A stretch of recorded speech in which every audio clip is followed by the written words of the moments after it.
आमर साइबर थाना अनुगुल रे 5 जून 2025 को गोटे अभियोग आसीथिला।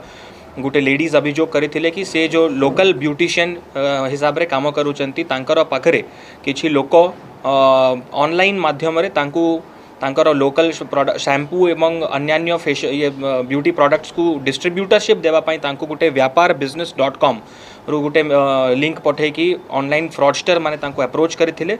सेथिरे से माने विभिन्न जिनस कही कि तांको पाखरु अराउंड 2,49,000 से लेडीज ठारू से माने नहीं थिले एवं तार पर मुहूर्त रे अधिक पैसा मागिबारु से लेडीज मना कर देबाटू से लेडीज जानिले जे से साइबर फ्रॉड शिकार होती। तो ताकू ट्रैक करी कि आमर गोटे पुलिस टीम सब इन्स्पेक्टर स्मृति रंजन नायक एवं आमर साइबर थानार कॉन्स्टेबल्स तांको गोटे टीम गठन करी कि आमे अलवर राजस्थान पठेइथिलु एवं से सक्सेसफुली सेठी रेड करी कि तांको अरेस्ट करिसेंती। अरेस्ट करी कि से माने तांको अलवर कोर्ट रे प्रोड्यूस करथिले एवं अलवर ट्रांजिट रिमांड रे तांको अनुगुल अना हेची एवं आज अनुगुल कोर्ट रे मध्य तांको प्रोड्यूस करा जिवो।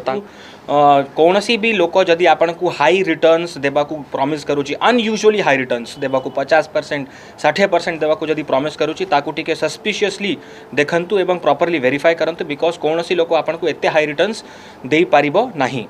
तो निजर पैसा को बहुत केयरफुली इन्वेस्ट करंतु जोठी भी आपन इन्वेस्ट करूचंती। कौनसी भी जदि शिकार साइबर क्राइम रो शिकार होचंती तो 1930 को रिपोर्ट करंतु किंबा साइबर पुलिस स्टेशन रे रिपोर्ट करंतु किंबा नियरेस्ट पुलिस स्टेशन रे रिपोर्ट करंतु। अनुगुल जिला पुलिस सब आपन को सहयोग करबा पई तत्पर अछि।